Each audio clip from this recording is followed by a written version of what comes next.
pleasant nights, fellow travelers, along the path of the beam. I am known on this level of the tower as Jaime and Fuego, and if it please you, join me here for a bit of palaver on Hail to Stephen King. That's right, so very stoked here. You can just call me Fuego for short, and bienvenidos and welcome to the horror show. This is a program that is normally done every scarific Saturday, and for a time it was actually done twice a week, every Terrifying Tuesday and Scarific Saturday, as the horror show is moving towards some very new exciting content that we are so stoked to be announcing sometime next month. Wow, we can't give any specifics as of yet. We have taken the foot off the pedal and gone from 2 episodes a day to just 1 in most instances. However, there are special occasions, usually King related, and also if there is a film premiere or something like that that we get to see early, and that's when we cover a second bit of content. So why am I so stoked? I am so stoked because just this past week, Sai King released his newest novel, his 61st if I'm not mistaken,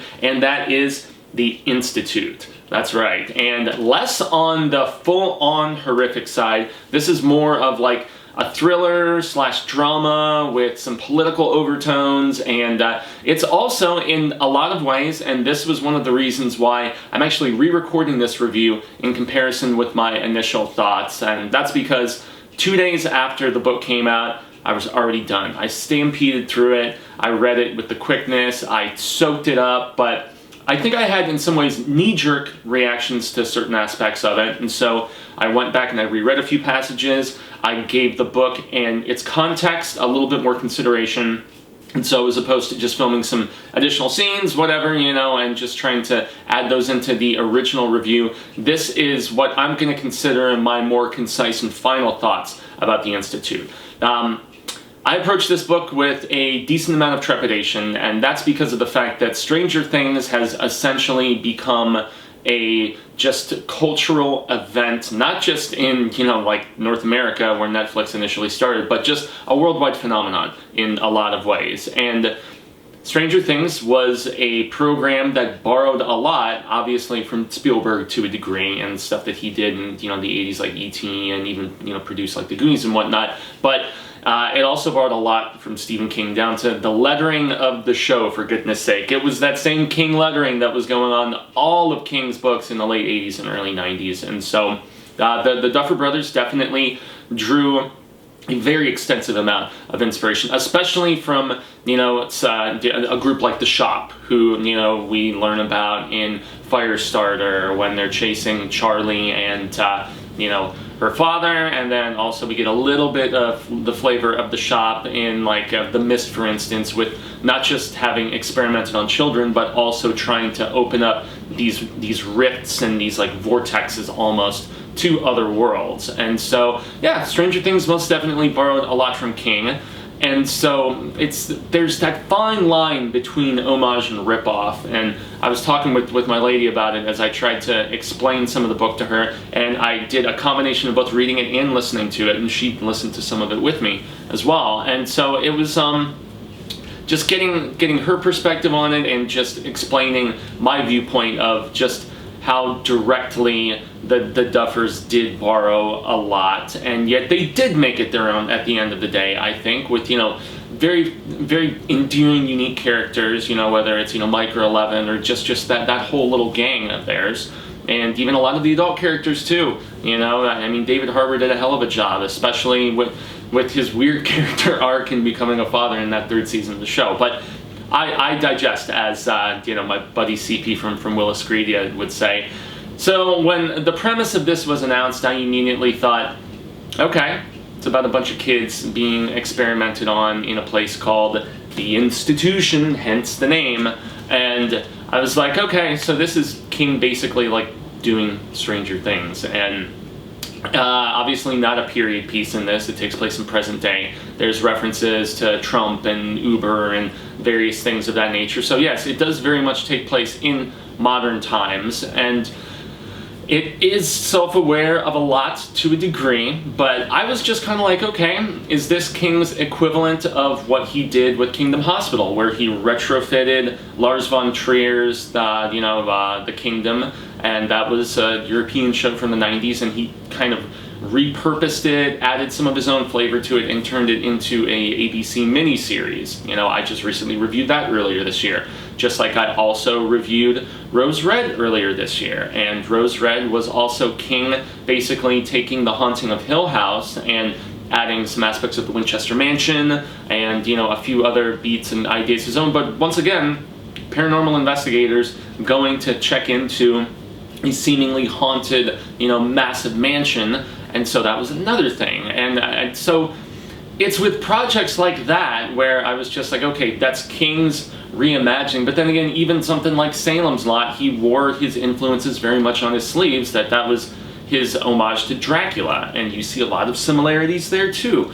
So this is where I was a little bit harsher on the institution initially, because of the fact that in the initial review, which was probably going to be, in comparison with this one, a lot shorter, you know, since I had more time to just kind of ponder a lot of this stuff.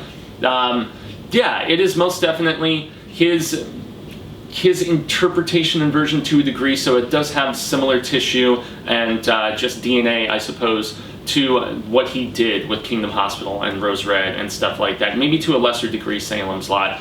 And maybe this is more like the Salem's Lot approach at the end of the day. Or maybe even in some ways it's King just coming in and saying, okay, Stranger Things, let me show you how the expert does it. Let me show you how the pro does it.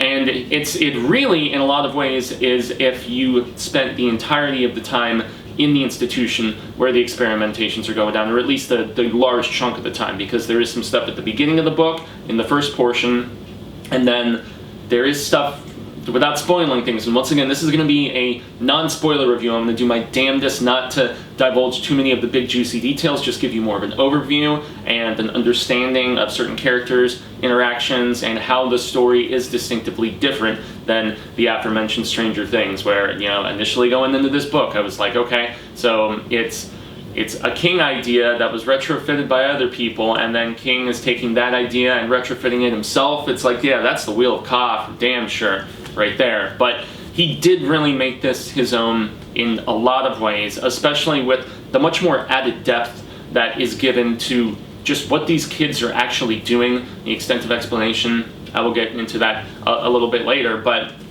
I'm not feeling as judgmental and as just, I guess, critical of the book. And that's not to say that upon the initial finishing of reading it that I disliked it, but it took a while to settle, I think, and just understand a lot of the context of certain beats, especially in the storytelling. And, you know, it's wrought with such rich characters, you know, I mean, it's filled with very interesting ones. King hasn't, I mean, this is very much, I mean, having dealt with kids in this, and having done that very splendidly before with the whole phenomenon that is it, obviously. There's a reason that they divided just cherry picking all the children's portions from the novel, which, you know, maintained throughout, and making a separate movie just about them, you know, because of the fact that he writes children so endearingly and with such a realness to them, especially their interactions and, you know, the dialogue between them and stuff, the playfulness, but yet also the just kind of busting each other's balls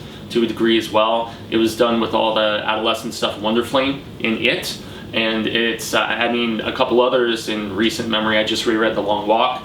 That one does it very well. Obviously The Body, everybody knows Stand By Me and Rob Reiner's interpretation of that, and just how that really opened people's eyes to the fact that, yeah, Sai King doesn't just write spooky shit, man. He can really write just a heartwarming, dramatic, just kind of funny, just, I don't know, isn't that what life is? It's a combination of the, you know, bitter and sweet, and it's just somewhere in between, and that's what, I mean, yeah, that's what this entails at times. That's definitely what The Body that Reiner turned into Stand By Me, and, you know, really, The Body embodied that sort of bittersweetness that is life. And so this book definitely reminds you that King writes adolescent friendship in a splendid and just very, very believable fashion. It doesn't feel forced. It doesn't feel like a guy who's now in his 70s trying to write about children. It feels genuine. And so that's definitely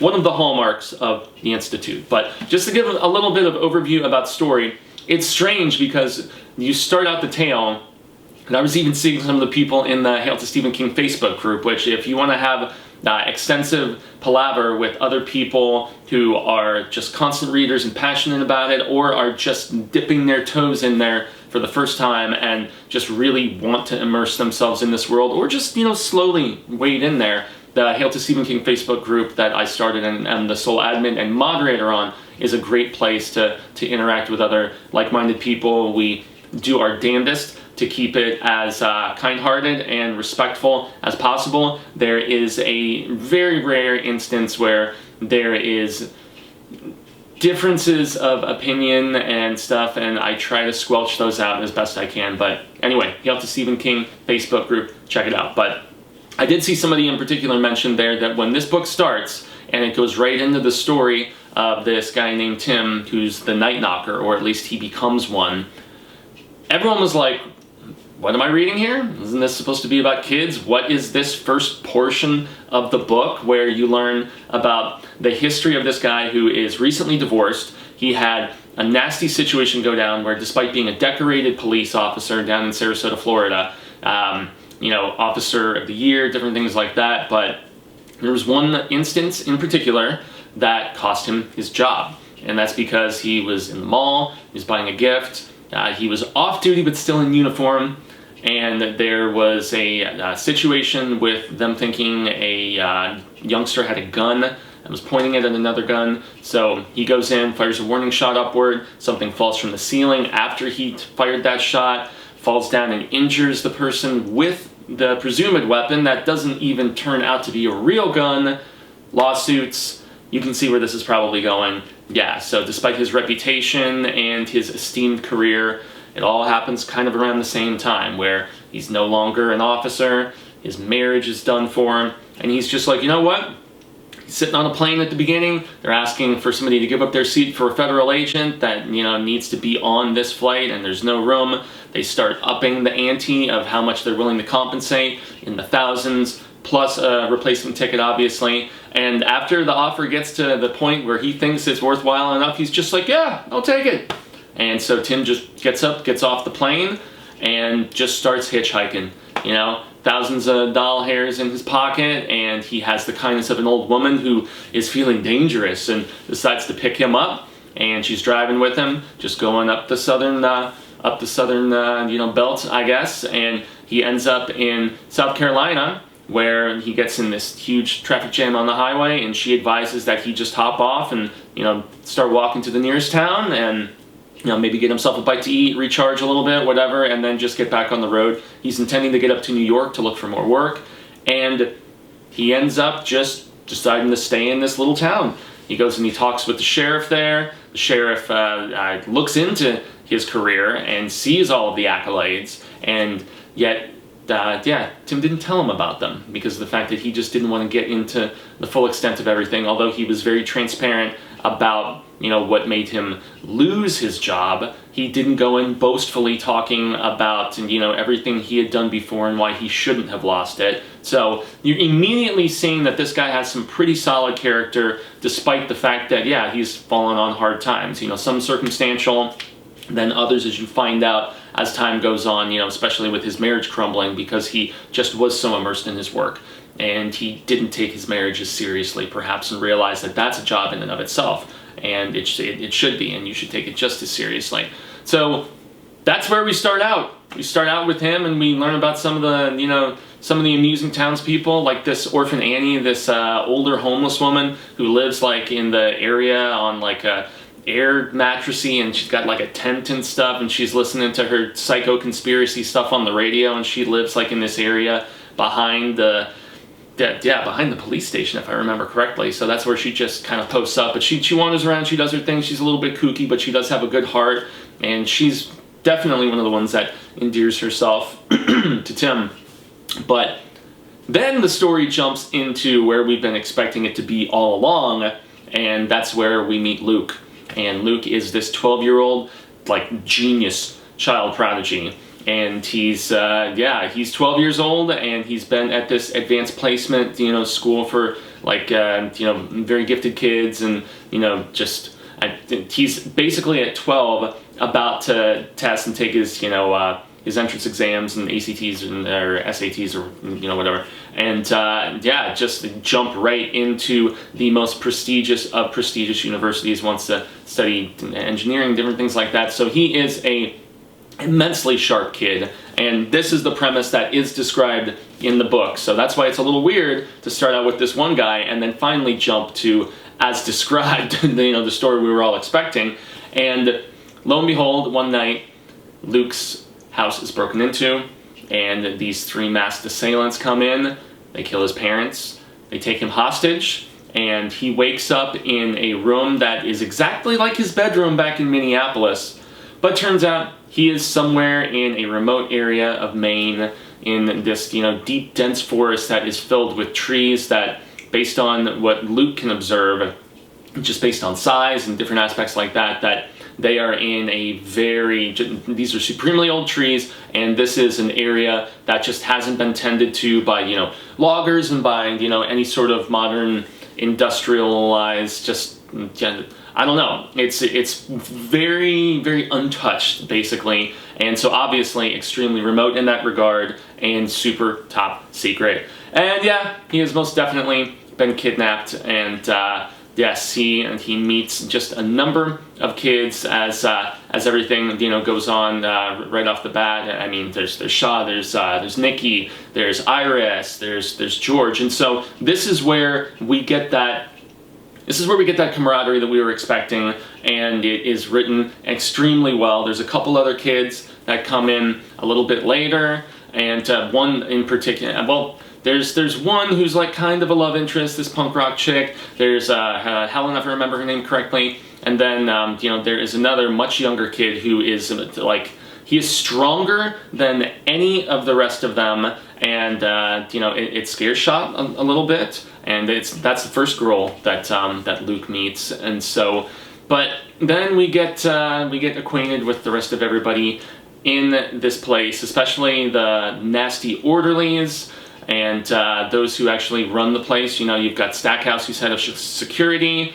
You've got Mrs. Sigsbee, who's really, she's the equivalent of the, oh boy, his name is eluding me, Papa, essentially, for 11 in Matthew Modine, I believe is the name of the, she is essentially in a lot of ways the equivalent of him at the Institute, and yet nowhere near as like trying to use tough love and endear as a parental type figure. No, she is like straight up drill sergeant in that regard, and she's got a nasty edge to her, as do all of the orderlies, who just labor these kids around and do this extensive amount of disgusting experiments to them. And that's because of the fact that the ones who get the worst of it are the ones who come in with less power than the others, which is just a really strange paradigm, because they, based on abilities, are segued into 2 different categories, just sectored in that regard. So you've got your TKs and your TPs. Your TPs, they are telepathic. Your TKs are telekinetic. So it's like, can you read minds and do that sort of thing, almost like Deanna Troi on the TNG? Or are you telekinetic? Are you more like flippin' Carrie White, and you can move stuff with your mind? And that's what Luke, our perspective dude, is. But Shaw and our youngest recruit, they are TPs, and just the amount of experimentation that you are put through is dependent upon your strength, because they also section you into 2 different distinctions as well. Whether you are your TK or your TP POS, so positive, or whether you are a TK TP pink. And the pinks are those with just moderate levels of power. The POS, the positives, they are the ones with much larger aspects of it, like George, for instance, who is our equivalent of like the Richie, or like Beeve in Dreamcatcher.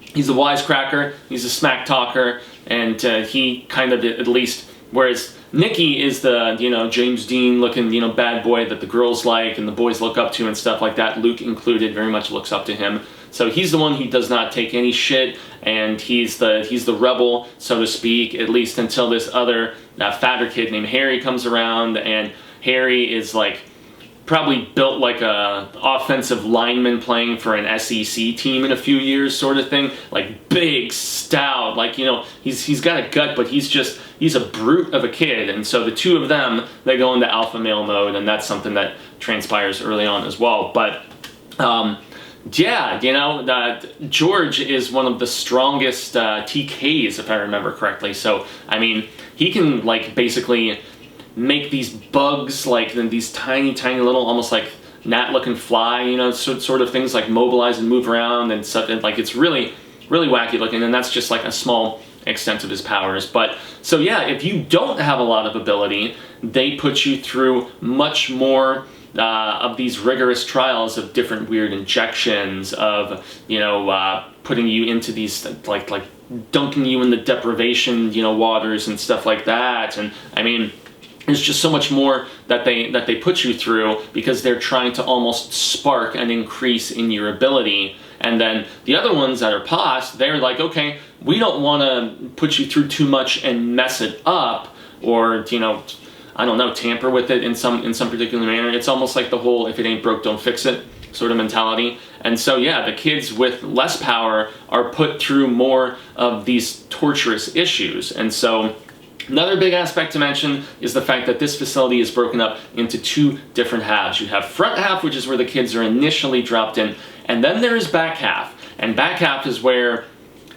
without spoiling too much, it's where after they think the kids are at the point where they can't do any more trying to hone their skills, then they send them to back half. And that's where, once we start to learn more about back half, that's where this story became much more interesting for me. And especially as I read more of the middle portion of the book, you know, and re-examined certain passages, chapters, aspects, beats, and whatnot, this is where I was just like, okay, there is an immense more merit to all of the research that King has done here, and just the ideas that he puts forth about what these sort of powerful kids could be used for, and just how they're being utilized and, to a degree, I guess, weaponized. Is, you know, that's as much as I can say without just basically spelling out every aspect. And in some ways, it's, oh, this is where it's so tough, and I struggled with this in the previous attempt at the review too. It's one of those, these kids are put through some nasty stuff in it, especially when you learn about there is a even further, like, back half to back half, and it's pretty appalling, and it's really messed up. But yeah, back half is where the kids are actually put to use. It's got some Clockwork Orange type aspects to it, with, you know, the whole, like, watching crazy imagery and just being sat there and subjected to it.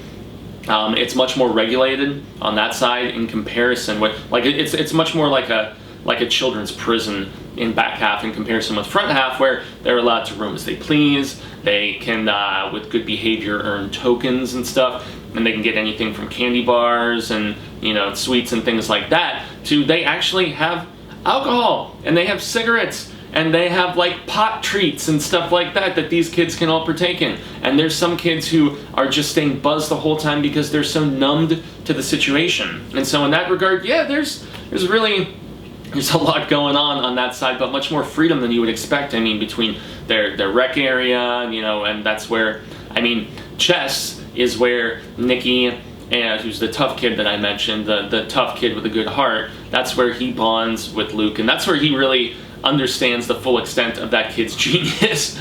And yet, yeah, since Luke may be so immensely smart, but he's not super strong in his ability. So yeah, he is put forth through some rigorous experiments, and something happens with him where his abilities start to change. And, you know, there's also something with lights that I can't really go too deeply into, and yet it made me think of the TNG, to get back to that, the episode with Picard, where it's like, all lights! It's such a great episode. But yeah, that sort of torture and just trying to see it, I mean, it's a little bit different in that regard, obviously, but for whatever reason that just kept coming to mind. But I'm seeing these weird lights are kind of a manifestation of abilities being, like, turned up a little bit, closer to 11. And so Luke's abilities start to change, and the people in the staff pick up on it, and so he is put through a lot more as they're trying to figure out the full extent of it without going into it. So that's a thing. And this is where there's so much less that I can really say. But yeah, I guess the context of understanding the real purpose for this facility, and just the possibility that there may be others like them, and the real, dare I say, purpose for them, and it's not what you think. And it's really kind of one of those breaking some eggs to make an omelet sort of scenario. And the whole there is sacrifice, but greater good does in turn come with sacrifice. It's a real strange paradigm, and it makes you really ponder after the fact. It makes you wonder, yes, what's happening with these kids is horrible, it's atrocious, but there's a reason, and there is actually kind of an understandable aspect about it to a degree. And King doesn't get super preachy with whether one is right or the other is right. Really, you are supposed to be on the side of these kids and appeal and sympathize and everything, and you most definitely do. You have to wonder, there has to be some sort of attempt at an escape, at least, right? And that's really all that I can say, is that something like that does transpire about halfway through the book, and it does become the crux of reincorporating some of the characters that we met earlier. And that is one of the things that, from my original attempt at this review, I will definitely double down and say that this book kind of predicts itself to a degree. You kind of have an idea where things are going to go, and with the exception of the use of the Institute and the whole paradigm of, wow, so that's what they use it for, and it makes you scratch your head, and it makes you just kind of look at everything and look at the atrocities in a different way. Not completely condone them, but it just gives you a different perspective on things. But with the exception of that twist, this didn't really do much that surprised me. I knew King was going to write kids in a splendid fashion. He definitely nailed that. The camaraderie, the just sweetness of the adolescent friendship, all in tow. I expected all of that. Also, I kind of started to figure out pretty quickly, at least with just a little bit of contemplation, I was like, oh, I have a feeling what we're going to use Mr. Nightknocker for, and what part he is going to play in the climax and in the finale of this, or at least trying to find some resolution and everything. So I definitely did see that coming as well. The book doesn't really surprise, because at this point I expect great writing from Stephen King, at least as far as the language goes, the humor, the balance of all of that stuff. And once again, The Institute is not a spooky book in any way, shape, or form. But when you see a trolley car on the cover, kind of a spoiler, definitely, yes. Also, the cover to the UK edition that shows a character in a rowboat over water. Also, kind of a spoiler for something that doesn't happen until much later in the book. And so this is where certain things are telegraphed, and yet King does that all the time. He's been guilty of it for decades, where he'll say, something to the effect of, and that's the last time this character, would ever get to see this character, or tell them they love them, or whatever. And so he's implying that even though that character doesn't die, until chapters and chapters later, that that the other two aren't going to see each other. It's a weird mechanic he uses, and he's obviously fond of it, and it is the case in the Institute. And so, yeah, it's also, as of the day that it was released earlier this week, yeah, it was already confirmed to be being worked on by David E. Kelley, who was developing The Outsider for HBO, but is also working on, the third season now of Mr. Mercedes for the Audience Network, that one being based on Finders Keepers. And so, yes, just like pretty much everything King related right now, this is already in development to be something. And I mean, with the popularity of Stranger Things and that sort of approach, it'll be, it'll probably do pretty damn good. I think, and I mentioned this during the previous review as well, so I really wanted to make sure to touch back on it. I definitely feel like I would have been a little less judgmental about certain aspects of this book if not for the fact that I had just read the Stranger Things prequel novel, oh boy, Something Minds, god damn it, it's totally off the...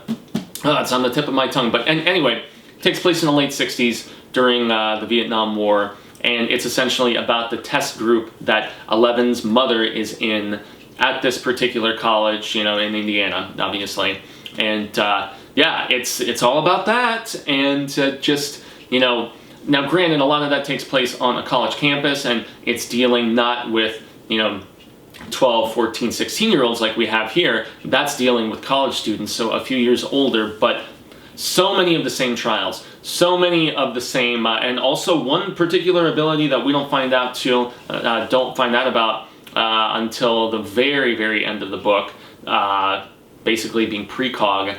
Yeah, all of these abilities are discussed in depth and are, messed with and tried to be honed in pretty much all the same fashions in that Stranger Things book, and I really liked that Stranger Things book a lot. I thought it was quite awesome, and yeah, there's still a couple more that I want to read. I've read the comics. I love Stranger Things. Who the hell doesn't love Stranger Things? I was a little put off for a while about just the cultural phenomenon that it became, because the fact that myself, Cecil, and Marcia here on the Horror Show, we all watched it like the very first couple days that, I mean, we had like a hangout, like an all-night binge session out at the Horror Show Studios, and we hung out that night and we drank late and, watched all of the episodes. We just binged them all. We made a big thing of it, and it was a blast. And so when it became this huge thing, when all that we had heard initially was just some buzz from a few horror sites, like Bloody and stuff,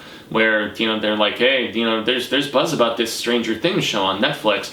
Nobody knew the just juggernaut of pop culture that it was going to become, how huge all these kids were going to be, how they would go on to star in these huge projects like, Godzilla King of the Monsters with Millie Bobby and Finn Wolfhard in It, and a kid who plays Young Eddie, who's terrific too, whose name eludes me, who's in Shazam. I mean, that kid is awesome as well. I mean, yeah, the young Bill is in some other horror film called The Lodge, if I'm not mistaken. So all those kids, they are getting more feature work, and yet, once again, Finn and, Millie Bobby being specifically from Stranger Things, I mean, yeah, it's a thing, and so that was where, just approaching this once again, how could I not think about that property? How could I not make the comparisons? It's pretty much impossible.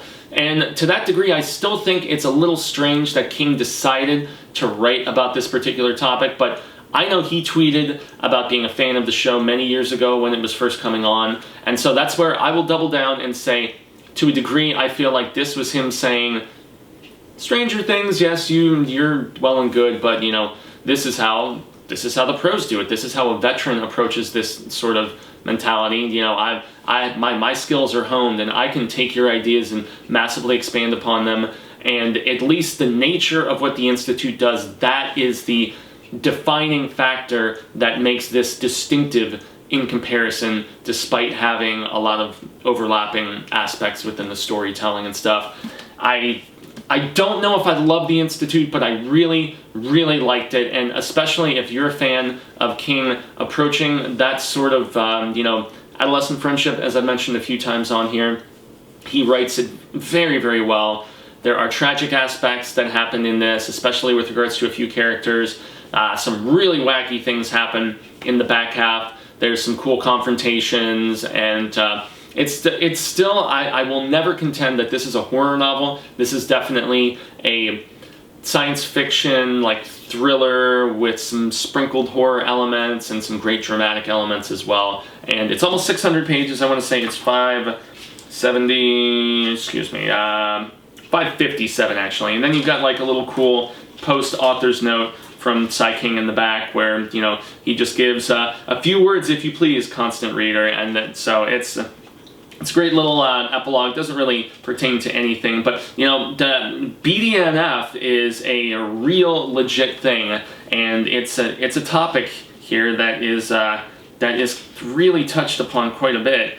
And oh boy, I'm trying to remember what exactly BDNF was a acronym for, but it is in fact a real thing.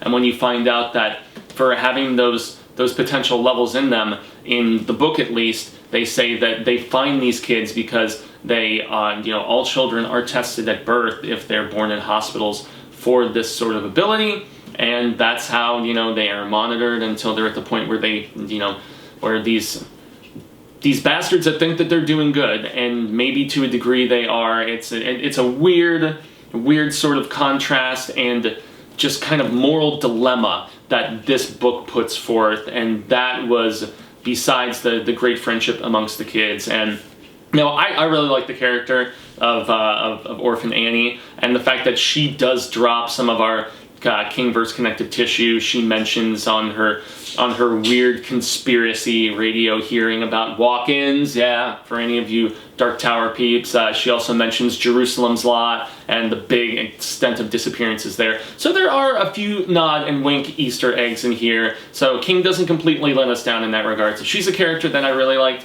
Tim was your solid everyman who we've seen, you know, in I mean the kind of sketch past a little bit where you just know he's not a perfect person. He kind of reminded me of Barbie in some ways, you know, from Under the Dome, and just a wee little bit, even if I'm not the hugest fan of that book. But all in all, The Institute is definitely a satisfying read, even if it didn't throw me an extensive amount of curveballs. You know, I expected it to be, you know, smart and well written with chippy and just, you know, great dialogue. And it was all of those things I expected, but I will definitely give credit for the curveball explanation of why this place actually exists in the first place. So there you have it, everyone. That is the Mach 2 version of the Institute review that you will be seeing on a special day that is not a regular Hail episode. So I have been Jaime and Fuego. Find me on all social media sectors like Twitter, Instagram, Facebook, here on YouTube, but on another channel that is all of my personal content. It's called Infuegotainment. If you just go youtube.com/Jaime and Fuego, like you see my name spelled below, you can find that. Or if you just search on YouTube for Infuegotainment, you'll see all of the reviews that I've been doing since relaunching the channel early this year. Lots of Star Wars content, including some retro film reviews, comic and novel stuff leading up to the release of Rise of Skywalker this December, as well as reviews of the non-spooktacular films, things like Good Boys, a terrific indie that I love called Wild Rose. I mean, just lots and lots of things on there that I can definitely vouch for, you know, whether they blew me away or I just was kind of scratching my head a little bit. All the big summer blockbuster stuff is on there, you know, the Spider-Mans and you know, the Avengers and all of that other silliness junk. So also, if you are a fan of the Spooktacular and you're here and you haven't just liked and subscribed and, you know, shared and done all that stuff, well, there's no time like the present, and we greatly appreciate it. We still do at least one episode on the rare occasion too, as I said at the beginning here. And then lastly, every Monday evening, 6 p.m. Pacific and 9 p.m. Eastern, I do a program called Show Business, #ShowBusiness, on the Willis Screedia YouTube channel. That's with my buddy Lindsay Mimsy and the showrunner over on Willis Screedia, CP, and we talk about the previous weekend's box office, we look ahead to the forthcoming weekend, and then we have a little bit of palaver about just all things just show business news that had transpired in the previous week. So, man, I can't wait till If It Bleeds with Holly. It just seems so far away. That's where, you know, a King book for me is like Christmas morning times 19. And yeah, I'm kind of sad that I've already got done reading this, and now I have to jump on Insomnia for the back half and all that stuff, because Insomnia is the book of the month here on Hail to Stephen King. So here in a couple weeks, I will be discussing that. But yes, I guess until the Wheel of Ka comes around once more for that, I shall say hasta luego, sin amigos, and constant readers and viewers alike. I'm hopeful that we can share more of that palaver sooner rather than later, and until that instance occurs, remember to stay scared and read Stephen King. That's right, this one was really, with further consideration, pretty damn good.